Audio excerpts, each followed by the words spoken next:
لە یاریگەی شاوەی حەمەفەرەج کۆتاییات بە خولی تیپە پلەیەکەکانی هەڵەبجە بە ئامادەبوونی یاندەرێکی زۆری وەرزشی یاری کۆتایی لە نێوان هەردوو تیپی وەرزشی حەمرین و کوردستان ئەنجامدرا. تایمی یەکەمی یاریەکە بە هێرشبردنی دوو تیپ بۆ سەرگۆڵ یەکتری دەستی پێکرد، بەڵام بەبێ گۆڵ دادوەری یاریگافیەکەی کۆتایی تایمی یەکەمی لێدا و تایمی یەکەمی یاریەکە کۆتاییات. تایمی دووەمی یاریەکە هێرشبردن بۆ سەر گۆڵ یەکتری چڕ بوویەوە. هەردوو تیپ هەوڵیان دەدا گۆڵی سەرکەوتن تۆمار بکەن و ببنە پاڵەوانی خولەکە. تیپی کوردستان هێرشەکانی زیاتر کرد و دوو گۆڵی لەسەرێکی تۆمار کرد و توانی یاریەکە لە بەرژەوەندی خۆی کۆتایی پێبێنێت و نازناوی خولەکەش بەدەست بێنێت. بە فیکەی کۆتایی دادوەری یاریەکە بە دوو گۆڵی بێوەڵام لە بەرژەوەندی تیپی کوردستان کۆتاییات. سپاس بۆ کەناڵە خۆشەویستەکەی پەیام کە هەمیشە لە خزمەتی وەرزش و وەرزشکارانە بووە. زۆر سپاسانەکەین بۆ ئامادەبوونتان. ئەمڕۆ یاری کۆتایی ئەنجامدرا لە نێوان هەردوو تیپی وەرزشی کوردستان و تیپی وەرزشی حەمرین. تیپی وەرزشی کوردستان بە ئەنجامی 2-0 یاریەکەی بردەوە. خۆشبەختانە ئەمساڵ یەکێک بۆ لە خۆشترین خولەکان و بێکێشەترین خولەکان بۆ لە مێژووی شاری هەڵەبجە. یاریزانەکانی هەردوو تیپیش لەبارەی یاریەکەوە بۆ پەیام دوان.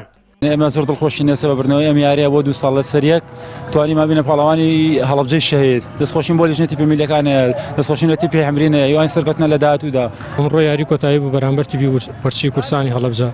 توانیان 2-0 یاریەکە بڕن، پیرۆزبایان لێەکەین، دەستخۆشیان لێەکەین، دەستخۆشی لەسەر جەم یاریزانەکانی خۆمانەکەین، توانیمان پلەی دووەم بەدەست بێنین. ڕاهێنەرانی هەردوو تیپیش لەبارەی ئاستی یاریزانەکانیان و ئاستی یاریەکە بەم شێوەیە باسییان لە یاریەکە کرد. خێراتنی کەناڵەکەتانەکەین ماندوو بوون لەگەڵمانە، زۆر سپاستانەکەین. دەستخۆشی لە لێژنەی باڵای تیپە ملیەکانی هەڵەبجەکەین. هیوادارم هەموو تیپە وەرشەکانی هەڵەبجە شەیرۆک و حەمرین و کوردستان بیرکەنەوە دوای بڕیاری براو دۆڕاویتیانێ بەدەست لە ملکردن و ئاشتی بێت.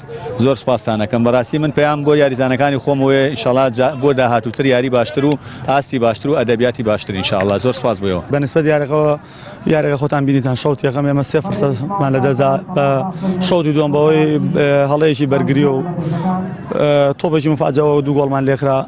پیرۆزبایی لە تیپی وەرزشی کوردستانەکەم ئینشاڵڵا لە داهاتووی ئاخرەبووی ئەم دۆڕانەوەکەین دەستخۆشی لە یاریزانەکانەکەم لە یەکەم یاری تا ئاخری کۆتایی دەورەکە بە شێوەیەکی باش جەنگان لە پێناو کاسەکە، بەڵام بەداخەوە نەمانتوانی یەکەم بین. ئینشاڵڵا لە داهاتووی ئاخرەبوویەکەین دەستخۆشی بووەوە. لە هەڵەبجە 16 تیپی پلەیەک و 16 تیپی پلە دووەیە و ساڵانەش خولی تیپە پلەیەکەکان بەڕێوە دەچن. تیپی وەرزشی کوردستانیش 2 ساڵە لەسەر یەک نازناوی خولی تیپە پلەیەکەکانی هەڵەبجە بەرز دەکەنەوە.